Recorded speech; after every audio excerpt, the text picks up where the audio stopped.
If you are starting a vertical farm and don't know where to begin or which technology would suit your needs, then reach out to the experts at Cultivated. As indoor farm brokers, they help connect you to the right technology and ensure your project is successful. Best of all, their service is free because they work on behalf of their partners. Visit cultivated.com to learn more. And that's spelled cultivated.com, or click the link in the show notes. Honestly, because it was very corporate and I saw the corporate ladder, and a corporate ceiling. And I just decided, at that time I was married with children hadn't come yet and everything, but I was getting married. And we saw an opportunity. My wife was working in the same industry. That's where I met her. And we had an opportunity where she had a job and we thought, well, I didn't want to do the corporate thing anymore. Can we just try and start a little company? And it worked. Welcome to the Vertical Farming Podcast, weekly conversations with fascinating CEOs, founders, and agtech visionaries. Join us every week as we dive deep into the world of vertical farming with your host, Harry Duran.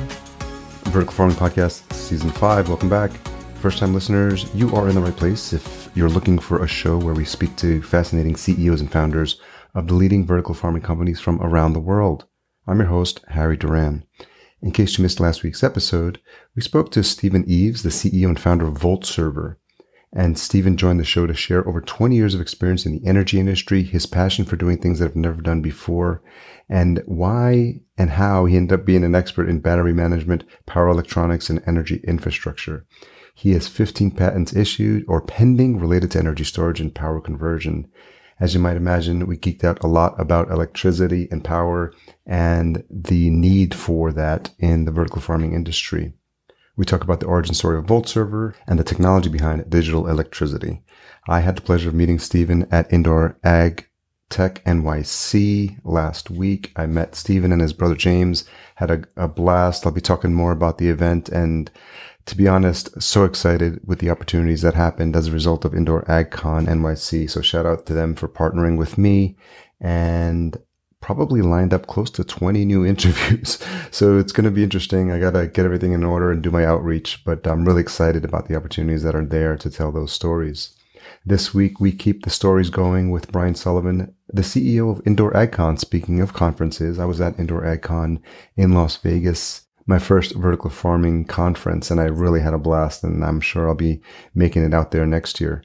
He joins the show to share his experience in event management and what led him to acquire Indoor AgCon, one of the premier trade show and conferences for indoor vertical farming and CEA.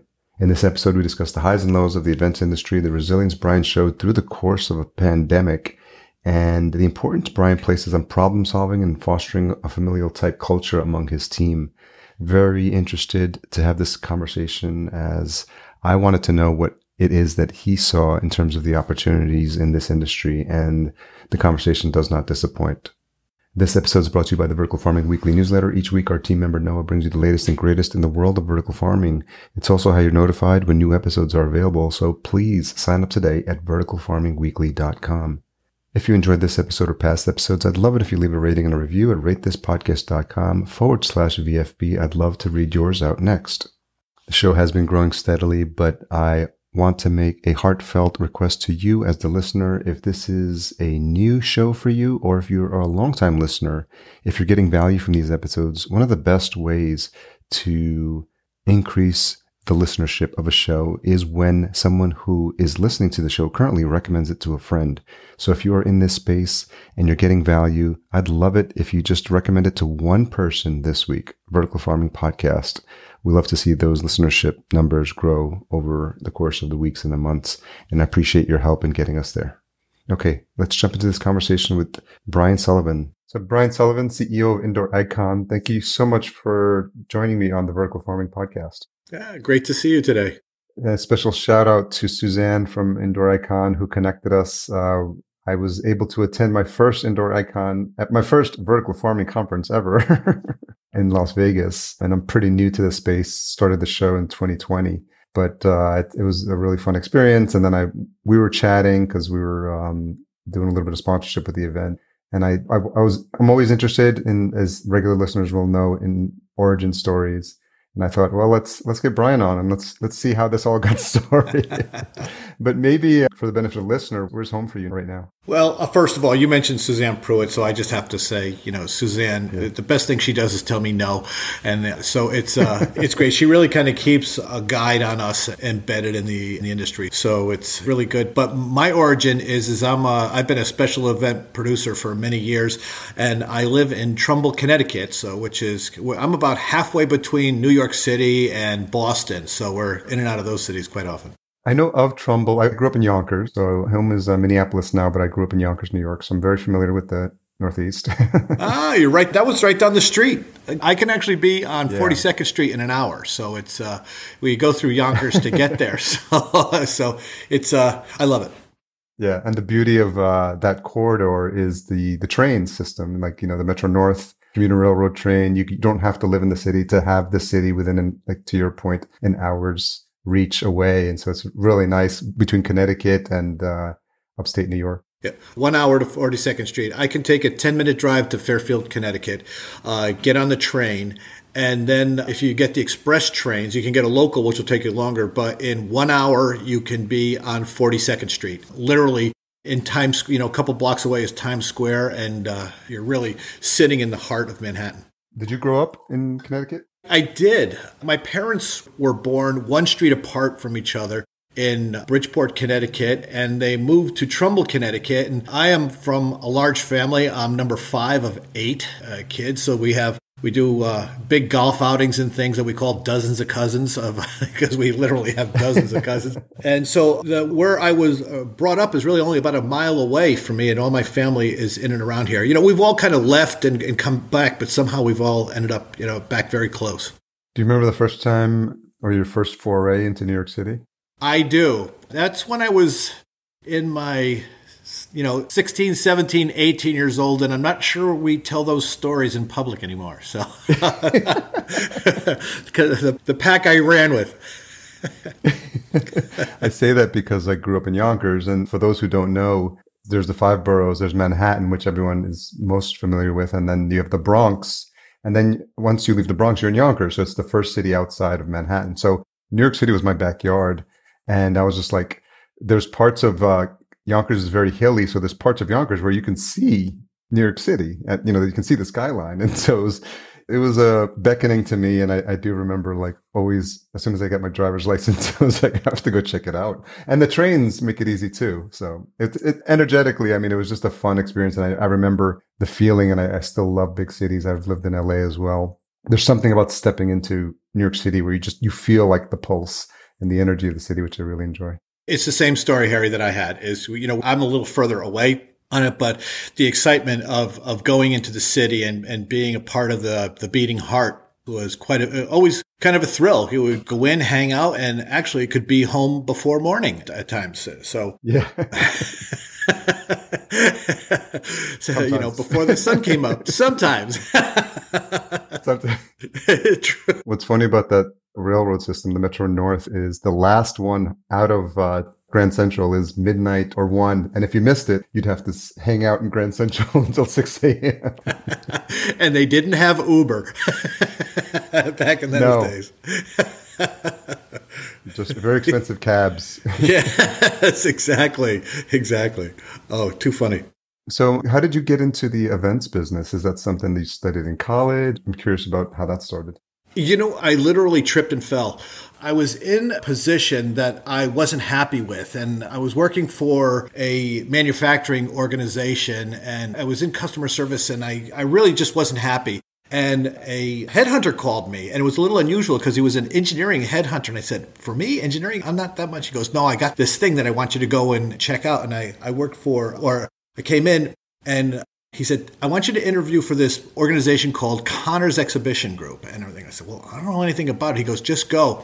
Well, the short story is that I went in for the interview and I liked it, and I saw that the vice president liked me, so I accepted the job. He never offered me the job. I accepted the job. I said, okay, I'm ready to start on Monday. Do you want me? And he said, oh, no, we have a few more interviews and things, and we'll let you know. Well, before I got home from the interview, they called and they said, yeah, we do want you to start on Monday. So that's how I got into the industry. And the rest is I fell in love with the industry. It really is lights, camera, action, it's build up and it's creating something again and again. And there's always a twist.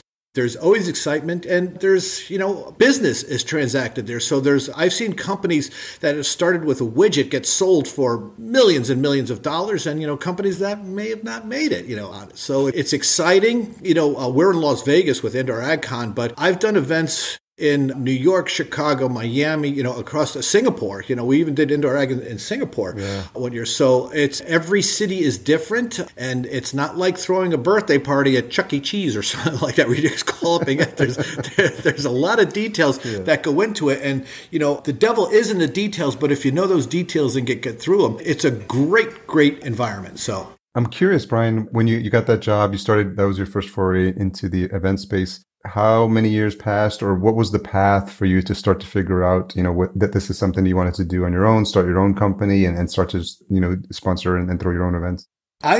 Connors Exhibition Group was the company that I worked for, and the show that I was born onto was the National Hardware Show. And within a few years of me working on that, it was actually the third largest trade show in North America.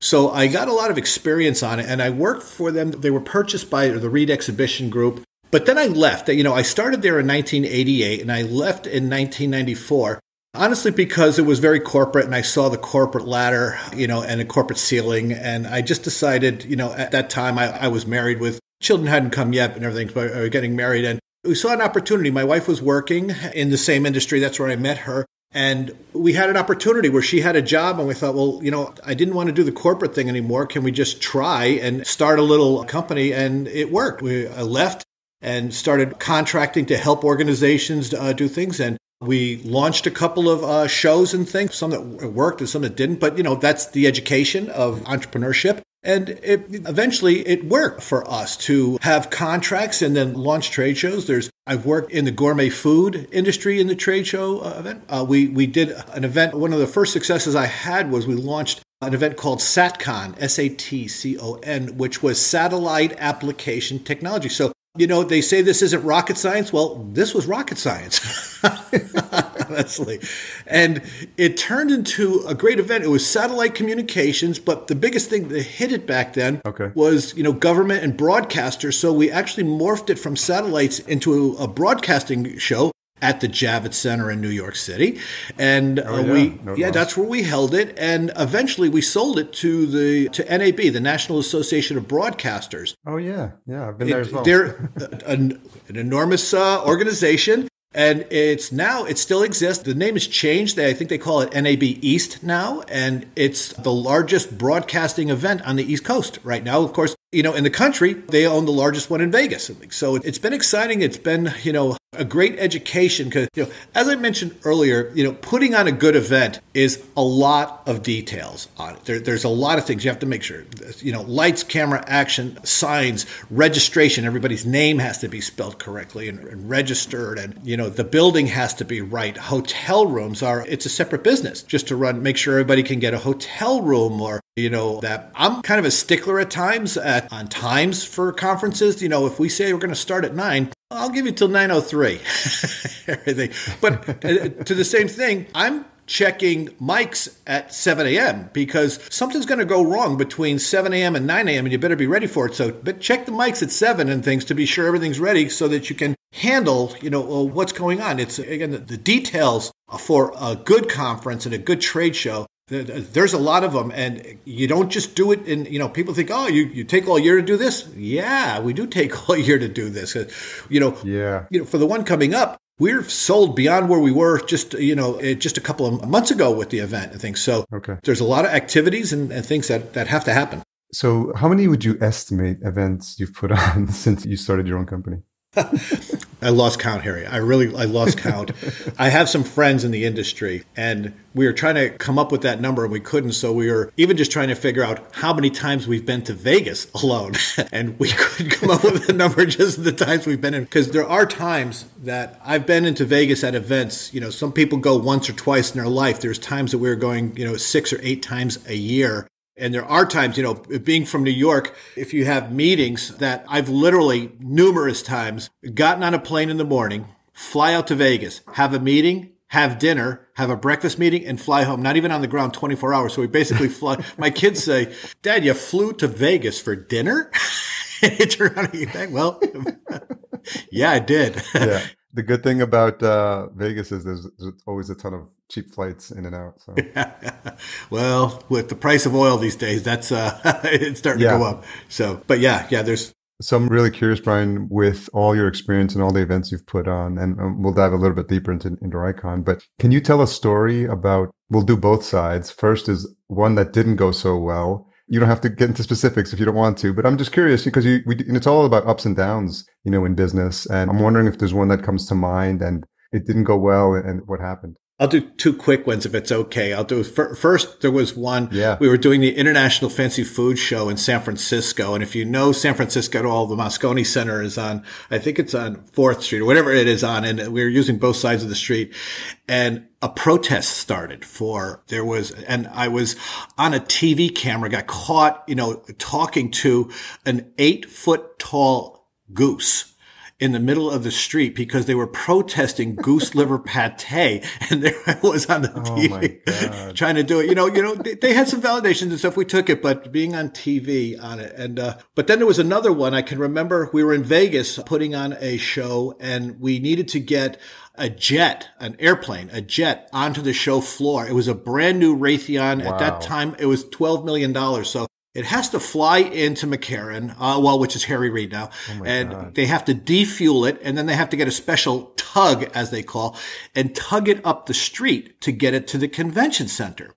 So we're going along and we're kind of following it along, and we have to go by a number of bars on the way. And there's people it's like 2:00 in the morning. People are coming out of the bars looking as am I really seeing an airplane come up the street? Well, yes, you are. But the funny thing about it is that we get to the door and the door is 48 feet wide and the plane is 53. Oh, no. So, but, these guys are experts. They actually tipped it in. They put the nose in, and actually it started going in nose first and everything. And at a certain point, they turn it and flip it and backed it in. And I was like, well, another round, please. And everything. And they got it in, and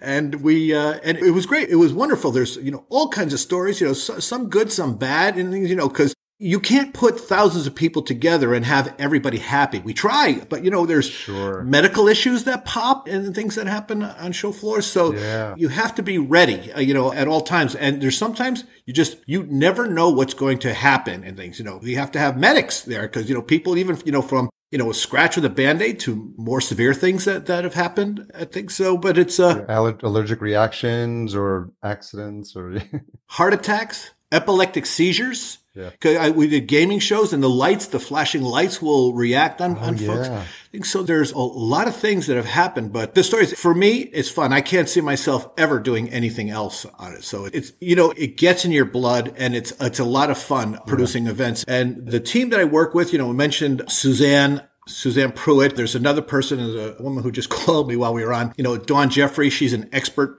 in there. Nancy, I've known for many years. Nancy Hallberg, thinks has been great. I've met a lot of people. Jim Pantaleo, who has helped us tremendously. And, folks like that have just been, Kyle Barnett is taking taking over the reins to helping us develop content and things. So these folks, without this path, I wouldn't know. And all along the path, there's so many people I've met. It's been a tremendous sector. So talk to me a little bit about your relationship with Indoor Icon. When did that start? Like, how did it get on your radar even? I'm just curious, how that happens. Well, we purchased Indoor Icon in December of 2018. And, I mentioned earlier the SatCon event that we did. And, when I'm kind of half kidding when I say it actually was rocket science, it was a lot of folks that were building, satellites and sending them up to the sky. So we worked with a lot of engineering folks and they were building something new. The satellites, had been in place, for communications with the U.S. government and things along that lines. But then it was getting more into broadcasting. And what happened with Indoor Ag is I saw almost a parallel there because it's a growing sector of something new that's developing and, farms producing, agriculture, things, indoors and everything. So, wow, this looks a little similar to what I was doing before because there's a lot of things that have to happen to make it work. And Yeah. so that was the relationship for me. And I saw in the satellite sector where things have to go in the right direction and things. And I'm seeing the same thing here. As indoor farms develop, there's a lot that goes into them. A budget has to be created.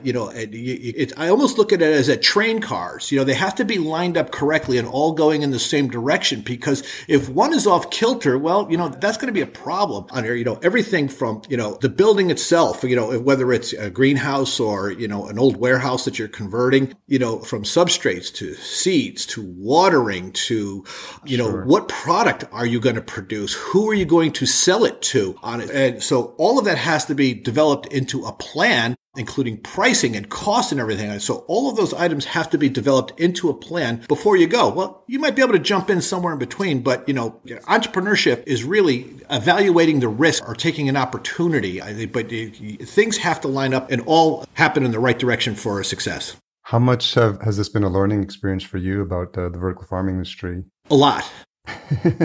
When I was a kid, I never remember a time of not having a garden in my backyard. My dad, God rest his soul, and everything. I could remember before I could walk, there was a garden in the backyard. We would grow tomatoes and different products and peppers and things my father would do. And I still have one today. And, my father taught me how to garden and things. So as far as specifically to indoor ag, it's a whole new renaissance looking at what can be done. I'm seeing some of the things that go on. When I mention indoor ag, most times people who aren't aware of what's going on say, oh, you're into marijuana, growing marijuana. Well, that's, that's kind of the small end of it.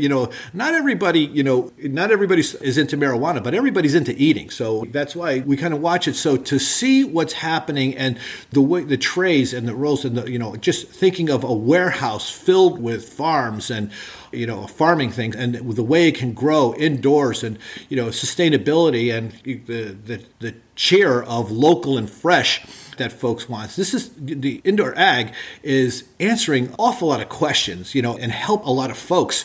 Those are just some of it, but also, climate change and fires and wind and drought areas, things that are happening. This helps answer a lot of questions. Yeah. So 2018, you purchased Indoor AgCon. So talk about that journey, building that up. And I'm curious about what you look for in an event when you decide to either, purchase it or partner with it. What I'm sure there's financials and opportunities that you look at as well, but you probably have a vision for where you can take it. I mentioned the satellite event that we did. It was an exciting time. That was in the way, the actual first thing that put me onto the satellite industry is I saw an article in USA Today that said Bill Gates invests $13 billion in teledesic. Well, nobody even knows what teledesic was anymore. And frankly, it didn't work. And we believe that we actually made more money on the satellites than Bill Gates did. So, it was the same kind of opportunity here where we saw something that we feel, was helping folks. At that time was communication, and now it's, agriculture and growing. And I think so we saw it. And so, we did purchase it in December of 2018. And 5 weeks later, that was early, 5 weeks later in January. So even through the holidays, we found ourselves in Singapore on the other side of the planet working on it. And so it was rush. And then we came back and we realized that we had to have an event in May because we were there, but we didn't have a venue or anything to do. So again, we were rush. We signed agreements in February to do an event in May to do. So we were really rushing on it. So as soon as we concluded that event, I kind of said to our team, all right, time out. All right, we have to take a breath here because we wanted to really look at it. And one of the first things I looked at was I thought to myself and our team, and I said, how can we do Singapore when we don't have under control what we are here in the United States and everything? So why don't we forego Singapore for now? As part of the purchase and things and everything. So we decided not to do that. And what we decided to do is, okay, we're going to reset everything because it was a different event in 2018 and 2019 when we first got it. There was a lot of manufacturers and, talking to manufacturers, which is great on it. But I felt that it needed something more than that. Talking to manufacturers is great, but there's no real commerce going on. We needed to bring in, in events, it's a buying and selling arena and a networking area, and that's what they're looking to do. So we got everything ready, and, through the summer of 2019 into the fall into January of 2020, and we're all ready to go in 2020 when the great pandemic stepped up and pushed us right out the window again. So, there's no sense in going on that. Everybody knows, what was happening with the pandemic and things. So we had to postpone. And, when we postponed, it was very tough to, everybody got a little deflated feeling with the pandemic, no matter what they did. And so, sure. When we were all excited about having the new environment and some of the new relationships that we created was great. But so we had to postpone 2020. And in the meantime, I have a relationship with a number of other event producers, and I know the folks that I'm friends with, a lot of folks in a lot of different sectors, and know the folks that were producing the National Grocer Show. So one morning when I was having coffee and things, I called my friend and I said, hey, I think there might be an opportunity for us to co-locate and things. And just then I spilt my coffee a little bit. And, right behind that, I spoke to my friend and I said, what would you think of us co-locating together? And then she spilled her coffee. And then and she said, oh my God, Bri, that's exactly what we're looking for. So the short story is, okay, here we go. We're going off in my mind and in their mind. We're not competitors. We should be allies. The indoor agriculture, the end of agriculture is harvest and sale. You have to sell it to it. So grocers are a big consumer and they have their thumb on the pulse of what the consumer wants. I think so. It was an opportunity for us to kind of get together and build a relationship with the National Grocers Association. So we're all set to do it in the spring of 21. And we actually got pushed out again a little bit because of COVID. And the National Grocers had to move into another venue. We couldn't fit alongside. So we said, okay, let's just take another time out and everything, where they went their way and we went into Orlando in October of 21. And then we decided to come back together. We said, we're getting back together again. And that's what we did, just a few months ago at Caesars Forum. So, and along the way, what we've done is we've created relationships, and we've created a board. Like, Greg Ferrara is the executive director of the National Grocers Association. He's on our board and, a great consultant on it. So, that's what we're looking to do. The part of the story is that it was a show where manufacturers were speaking to manufacturers, and what we've morphed it in is to really an event where commerce can happen. It's an important arena for manufacturers to talk to folks, and we deliver what we believe is the best content on there. And, that brings in the farmers and grocers and things and people who are actually use the equipment and things. So,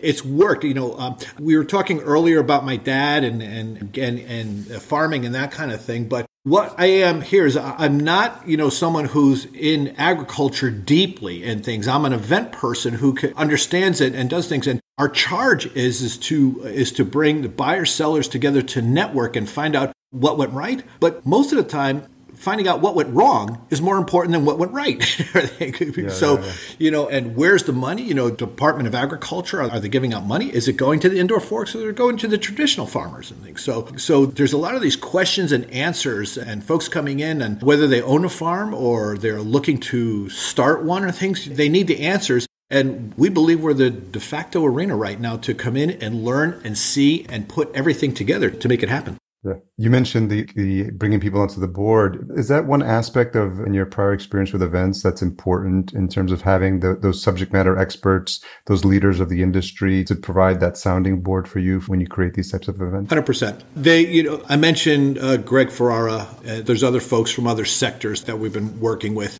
on it, but they have their finger on the pulse of what's going to happen not only today, but in 5 years from now. What are they hearing from, the other growers or grocers or the cannabis sector or any of these sectors, the buildings. We were actually at one point going to co-locate with the International Shopping Center Council that is all about shopping centers. Like, what are you doing with shopping centers? Well, there's one facility, and, caution memory in use here, that I believe it's in Culver City or just outside of Chicago. There's a Target store that's been redeveloped into an indoor farm. Well, doesn't that make sense? If you're going to a facility like that where you can get local and fresh produce, why not? And use the products that way. What's interesting is that when you get these people from different industries, there is that overlap because, the grocers association that was present at, where you did the co-location, to your, exactly what you just said, the fact that in vertical farming, you're creating the produce, you're going to have to market it, you're going to have to sell it. And there's going to be an overlap of some of the same challenges that people face. And there's learnings that can be helpful on both sides. Here,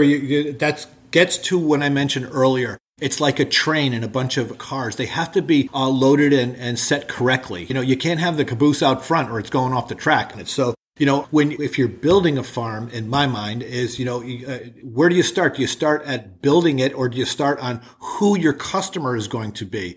Are you selling it to a restaurant? Are you going direct to consumer? Are you going to, grocers, or who's your thing? So, and then you have to line up the trains a long time and you might have to put one in front of the other to make it happen. Packaging and every other portion or segment of the business has to be evaluated. There's cost to everything. So even before you grow anything or sell anything, is there going to be profit at the end? Maybe not if you're just starting in things and you want to get investors in and everything. But eventually, a profit has to be seen, somewhere through the process on it. So when I imagine for these types of events, and this is similar to myself because I own an agency, so a podcast productions agency, and I'm big on procedures, checklists, standard operating procedures, and also I come from the project management world. I worked in marketing at JP Morgan Chase and E-Trade, so bigger corporations that had teams. And this concept of the postmortem was always really helpful when we had big projects. And I imagine for events, getting the group together and saying what worked, what didn't, what can we change, what was helpful. For each time one of these is run is probably a critical, important phase in everything you do. Critical. And we like to talk to folks as well and get their input. We love hearing, boy, you guys did a great job and everything. And we love hearing that. But more important is tell me what went wrong. Tell me what you didn't like. Because if you tell me everything was great and everything, great, we'll do it again. But, we are always looking for input on how to grow, how to change, how to make it better. Because, even our tagline here was, growing your business and things. So this is a business and we look at it, not just the event as a business, but how do we make this business work better? We've been working with the folks from Plenty, Aero Farms, and, the usual suspects there, those types, App Harvest, all those types of folks who are, deep into the sector and things, they have great stories. Some of them good. Some of them bad, and or learning experience. I shouldn't even say bad. They're learning experiences because, we pick up the flag and keep moving it forward. Yeah. And so what were some of the takeaways from the recent event in Vegas? You know what? Here was a complete fumble on my part is we had lunch for folks. We didn't have a vegan option. That was kind of like a pie in the face kind of scenario and things, and embarrassing that we didn't have that. But, that's one of the things that, we're at an agriculture event where people are there and you don't have a vegan option, that's, from the facility and things. And that's, we're so concentrated on the experience and folks having, a good time, or they're having, whatever the experience is and everything. But that one little thing was like, that was not good and everything. So, the content was great. The relationships, the event is growing. When we were in Orlando, we had 50 booths on the event. Usually you want a full year run on it, but, we didn't. We had to go again in February/March there. We had 80 booths on. And right now, for next year, we're always hoping to get like 70% and things. Well, we're gone from 80. We already have 120 sold for next year and more folks coming on. We're going to top out at about 150 booths or more. But, wow. But that's a testament to, Suzanne and Dawn and Nancy and the team and Jim Pantaleo and Kyle, all helping us, grow the event, because it's like the engine of a car. All the pistons have to fire in the right order to make it work. Or, I always try to say, well, when we're alone and we're playing a violin and everything, it's all squeaky. But, when we get there, it has to sound like a symphony. So that's what our goal is. So I asked you for some of the not so memorable moments. So on the flip side of that, I imagine the beauty of events, and I've experienced it from my corporate days. I would attend the business intelligence conferences, so really corporate stuff. And then in the podcasting world, I've attended multiple podcasting conferences. I'm friends with some of the organizers of the podcast movement. So, and I've made friends that are, lifetime friends. And it's a very interesting dynamic. For me, I call it like a high school reunion, because sometimes you go and you'll see them once a year and you won't see them anywhere any other time. And as you start to build, it starts to become like a family. We're headed to Podfest in Orlando, run by my friend Chris Krimitsos. And the reason we go every year, and we missed it the past two, is because it's very community. We go and they do a great job. They do a gratitude ceremony. It gets harder and harder to do the bigger it gets, but everyone gets 30 seconds to come up and saying, what are they most grateful for the past 2 or 3 days? And when you start hearing people in their own voices, like, oh, I met this person, or I had a great conversation, it really like a nice kumbaya feeling, which is hard to do in a big event. So I'm really, I'm all for like the magic that can happen at conferences. And I'm wondering if there's some like highlights of all the ones you've been to where you've had some like fond memories. It's pretty much right in line with what you've mentioned. It's friends, it's shaking hand, it's putting together. And actually, I get a thrill out of watching business grow. Things that, were, one thing one year, and then the next year go, holy cow, look at that thing and how it's grown. I met with, we were putting together some of the CEOs of indoor agriculture together with, some of the folks over at National Grocers and things. And we want to be doing more of those types of things. So, and if that particular sector, not as many people came, but even the folks just in indoor agriculture that met, they were saying, wow, it's great to see you. Even though we're competitors, we're on the same field here and we're shaking hands. And, I noticed that you're targeting this area and that area and why and things. So folks who don't get the opportunity to meet and talk, just standing around with a beer in their hand, chatting for a few minutes was great. We did a pre-event for our speakers and some VIPs at Top Golf, and I had never been to Top Golf in Vegas before, but I was there. Oh, yeah. Right, correct. And so, what did you think of Top Golf? I mean, I thought it was great. So. Yeah, it was fun. I mean, I'm not a golfer, but honestly, what's funny about it is if you get a good conversation, it's a win. And I got to speak to, I forget the gentleman's name, but from the gentleman from Walmart. Yes. Who is, coordinating all the events happening and what Walmart is doing, which was totally random because he wasn't playing. He wasn't assigned to a group. And we just happened to strike up a conversation. My partner, Natalie, was there and the three of us were just chatting. And now I've reached out to him and he's not ready to tell their story yet, but he's going to come on the show. And that wouldn't have happened had it not been for baby. meeting there. So. Yeah, that's what it's about. That's really what it's about, is putting folks together. And it's, I'll mention the fancy food show again. There was so many people used to come to us. It goes, well, why don't you put the cheese in one aisle, the chocolate aisle in another aisle, and the mustard and everything in an aisle so people can get it easy. We're not doing that and everything, because people who go to the cheese, they go to cheese and turn around and forget. They forgot that they needed to pick up pasta and they needed mustard and things to go with it. So you mix it together for the exact reason you just mentioned on it. Another thing I wanted to mention too is, during the pandemic, we did our indoor ag conversations on it. And what that was about is we wanted to make sure that we were in touch with the community and just not go away. And a lot of event producers were producing these things that were going all day long and everything. And, they were days long, and they were trying to reproduce a trade show, through the magic of Zoom and the computers and things. And we thought, well, what are we going to do? And our indoor ag con, we wanted to keep the name out there and deliver good content because that's what we're known for. Yeah. So that's where indoor ag conversations, came up.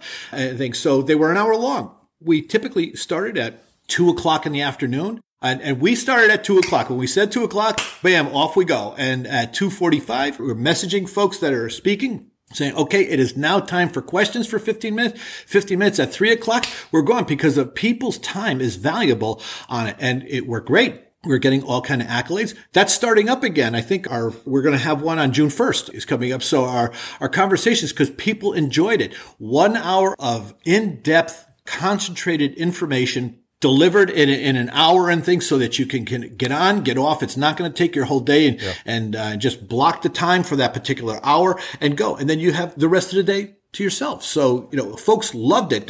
We did them at no charge and everything at that time, just to, say, here we are, indoor ag conversations, and get ready to come see us when we're live. Yeah. It's a great way, because I think part of the challenge with the events, especially ones that only run once a year, is you want to keep that enthusiasm. Your team is obviously working furiously behind the scenes to make sure like what else needs to be done. And it is a full-time job to make sure you can replicate and improve the experience, but also the attendees, you do have that community feel and you don't want to lose it within those 11 months, for the next one. So that's a great idea. Absolutely. We don't have the full schedule out, but I know Suzanne we're locked and loaded for June 1st. There's another one coming behind it, and there'll be more coming. We were trying to do 2 to 3 a month, during the pandemic and things, but now we're going to be strategic about it and things, and a lot of it is, starter information. And then the balance of the information is delivered at the event. And, we're going to be at Caesars Forum February 27th to 28th. And 23rd, again, co-locating with the national grocers again. So we're confident that our content, we always want to, we're going to be talking to our board, telling us what we should be talking about, things for the future,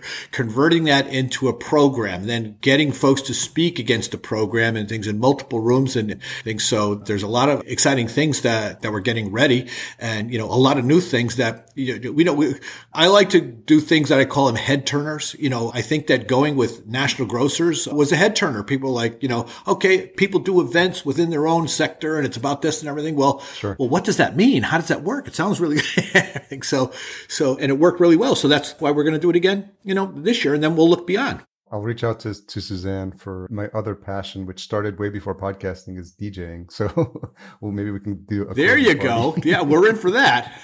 That'd be fun.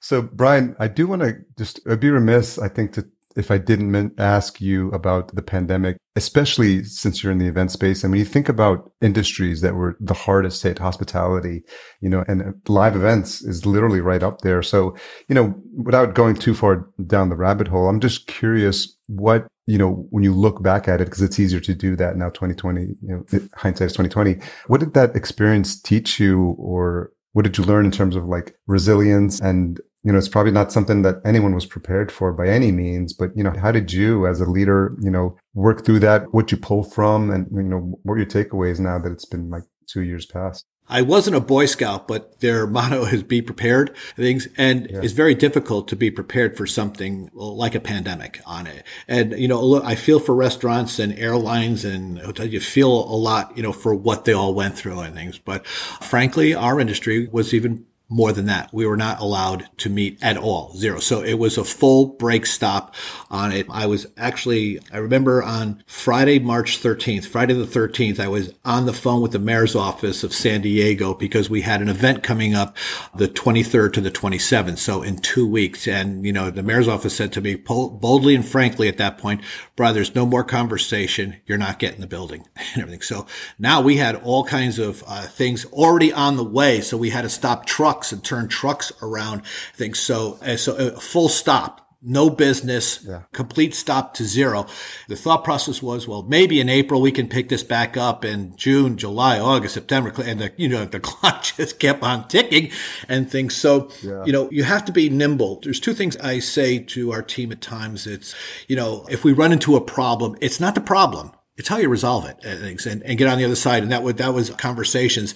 And I also told them that, the road to success is not a super highway. You're not going there. It's a goat path. And if you can traverse the mountain and go up the mountain the way the goat does and everything from pillar to post and things, you can make it to the top and things. And that's what we're looking at. So, how do we, it's like bumper cars, you hit with a bumper car and it's fun and all that kind of, you bounce off. Well, you turn the wheel and then you go again and you bounce again. So if you're willing to do that, especially in a small organization or a growing arena, you can get there, but you have to be prepared and you have to really turn your brain a bit at times and everything. Because if you keep on doing the same old thing and everything, folks might get a little tired of it or it just might not work. So be prepared and try to think outside of the box when you hit something. It might be an opportunity, not just, a problem. And frankly, that's what happened with conversations. I don't even, I'm not even sure. I think one day we were just thinking, well, conversations. Well, wait a minute. We're into our ad con. How about conversations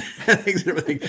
And we were saying it to some people, and they're going, "How did you think of that?" Well, It was just, maybe we were on the bar stool when we thought of it, but yeah, it was just something that just popped for us and worked very well. And we were getting hundreds of people, coming on it and staying on the hour, and they were happy that they could come on, learn something quick. The only ones we did do investment at one time for conversations, and that was in 6 segments over 2 half days. So we did them in the afternoon on 2 half days, because it's impossible to cover finance in one session. Because, are you an entrepreneur? Do you need A level, B level? Are you want crowdfunding? Do you need $1 million or do you need $100 million? Because it's a different arena. And that was the one that went a little bit longer. But again, folks, Ron, we were encouraging people, whether you were small, you better listen to all of these to listen to what the big guys are doing. And at the same time, what we were telling the big guys is, what, big guys and everything, you better keep an eye and be on all these from the beginning, because all these smaller guys, their goal is to eat your lunch.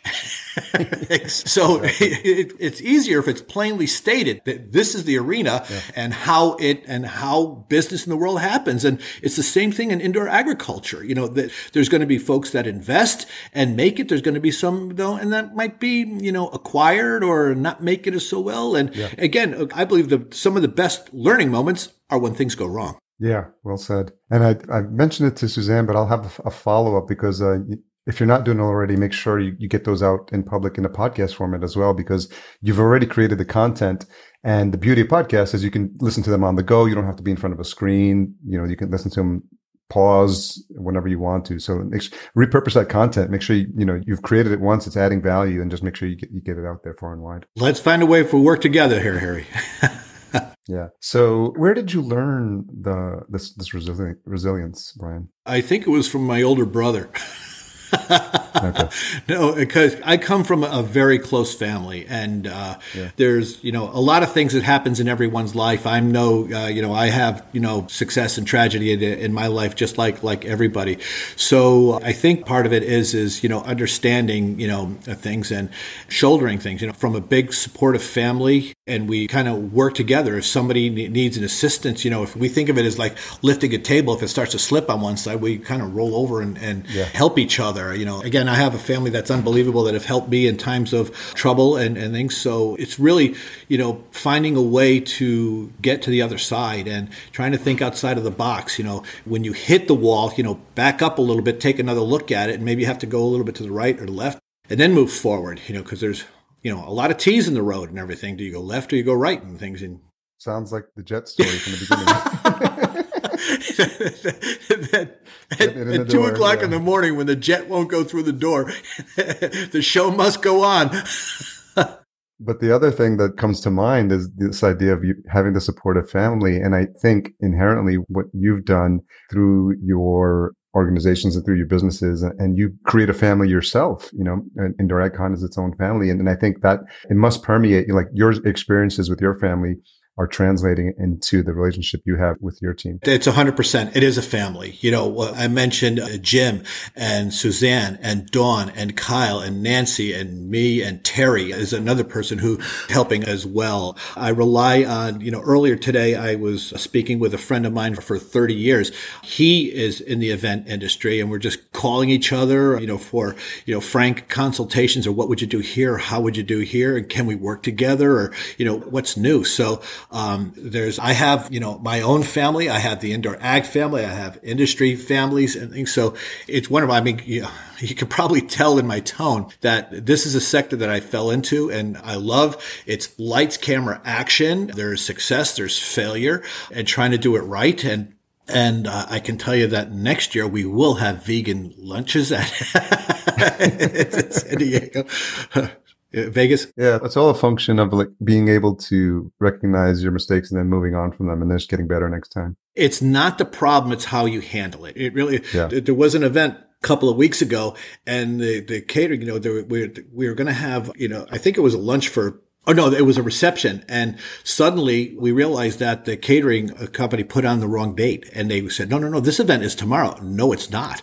It starts in half an hour. So How do you fix it? Well, first thing you do is you get a couple of cases of soft drinks and you wheel them in on ice while they're fire up the ovens, and you put in a couple of things, some bags of chips and everything, and the audience never even knew what happened on it because we were able to kind of do it. But again, it's not the situation; it's how do you handle it. And there used to be a commercial that said, "Never let them see a sweat." Never let them see sweat. That's right. Yeah, I remember that. And that's it. Test the mics before they get up there. So. Yes, exactly. Have that checklist, that flight checklist when pilots take off. I mean, there's a book called The Checklist Manifesto that talks about the 150 things they have to literally make sure are checked off before that plane leaves the ground. It's absolutely the same. The conference will start at 9:00.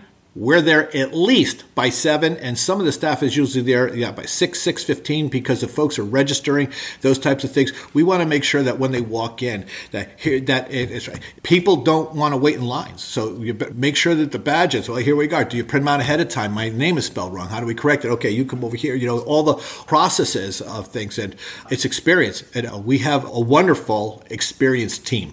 Yeah. Well, Brian, I really enjoyed this conversation. I love your backstory. I love your energy and your enthusiasm. It's clear you're doing what you were meant to do. Ta-da! And and I'm glad to hear that it lights you up every day, and it feels like it's something you'll be doing for the rest of your life. Absolutely. I don't know that I could ever do anything else. And it truly is the team. Suzanne, Dawn, Nancy, Kyle, and Jim, and Terry, and the extended teams too, because we work closely with, Caesar's Forum. There's a lot of folks that work there, the national grocers, our board members and things, and morphing it into indirect conversations. So there's a lot of things that we do that we really enjoy. We enjoy the industry, the sector, just meeting, all the folks in the industry. Everybody's so nice. It's really good. Where there's some sectors that are cutthroat, on it, where people don't want to do things, but this industry is really lighting up, and it's, not only the industry, but their faces as well. Yeah. So given that you know who the audience is for this podcast, is there a specific ask you have for the listeners of the show? Listen to Indoor Ag Conversations. I think you're going to like that. Watch for our registration. We're going to open up our registration pretty soon, usually, and it's pretty early. Probably, I'm going to say June 1st, but it might be like June 15th that we have things register. So, and it's always best to register early because you save more and everything. We can count on things and everything. So, yes. But yeah, we'd love to see you and stop by, say hello to us and everything. We love to shake hands, and now that we can shake hands again, and fist bump, exactly. Wear masks or elbow bump. We are so open and things. Wear a mask, don't wear a mask or anything. We do encourage folks to get along, and hopefully the pandemic is close to being in the back window. So we want to do that, but share, meet people, and when you go to events, the core thing to do is to meet people. Go and shake hands and introduce yourself. Get out of your comfort zone. Exactly, and network. This business is most business is done by networking. So come on in, come on by, and network. That's it's doing a service to yourself. We love it because people actually take time out of their business to work on their business when they come to Indoor AgCon. Yeah. And I think we can chat offline about some ideas that I've seen that have worked at others' conferences. A Podcast Movement had red, yellow, and green buttons that you could wear prominently to indicate whether you wanted no contact, a fist bump, or you're a hugger. So you could kind of, visually communicate that to people as well, which I thought was cool. We were looking into wristbands to accomplish the same thing on it. So absolutely. But bottom line is it's a shower of information and things. So the best thing to do is kind of get out a bucket and collect as much as you can and everything. So, good information is great. Bad information is great too, to at least know what you don't want to do. Yeah. So the website is indoor.ag. We'll coordinate with Suzanne to make sure there's a special offer for listeners of the show as well, because we did that last time, and we had I had someone who was a regular listener to the show and attended Indoor Ag because of my recommending it. And then he wrote me this long email and he said, "Thank you for mentioning the conference. I hadn't heard about it. I went. I had a good time." So that made me feel really good as well. Absolutely. We're open arms. Let us know, and let us know what we're doing right. Let us know what we're doing wrong. If you have a suggestion on content and everything, we're always, because we want to deliver what everyone would like to hear. Perfect. So indoor.ag is the site. Anywhere else you want to direct folks to or have them connect with you at all? No, that's it. Everything will be there for, conversations. We do content too. So you watch for our information. Suzanne sends out a newsletter. So we're doing newsletters. We're doing indoor ag conversations and the live event. And, you never know, some other things might be popping up one of these days. So. Yeah. And so you have time in between now and the next event to work on your poker skills as well, which I'm going to be doing. I'm in Vegas. I mentioned I've been to Vegas more than I can count. I don't gamble at all, actually. I'm a oh, there you go. There you go. Yeah. So I buy a lottery ticket when it's 300 million. So. Well, thanks again, Brian. I really enjoyed our conversation and you spending time with us. All right, great. You too. Thanks, Harry. Thanks. Have a good day. Thanks to Brian for coming on the show. Always appreciate the hour my guests share with me and with you and opening up themselves and sharing a bit of their personal story and their business journey, which is very inspiring. And it's a testament to all the hard work that they've put in to get to this point in their careers. So I just love having these conversations. Special thanks to our Season 5 title sponsor, Cultivated. If you are looking into a vertical farm or don't know where to start or which technology would suit your needs, reach out to them today. Best of all, their service is free because they work on behalf of their partners. Learn more at cultivated.com, and that's spelled CULTIVATD.com. Just leave out that last E.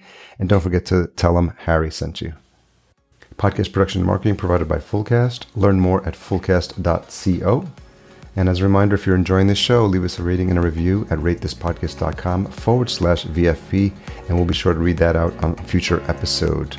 Nothing would make my day more. Tune in next week for my conversation with yet another fascinating leader from the world of vertical farming, Jamie Burrows, CEO of Vertical Future. Until we meet again, here's to your health. Thanks for listening. To read the full show notes for this episode, which includes any links mentioned in the episode, as well as a full show transcription, visit verticalfarmingpodcast.com. There, you can sign up for our email list to be notified when new episodes are published.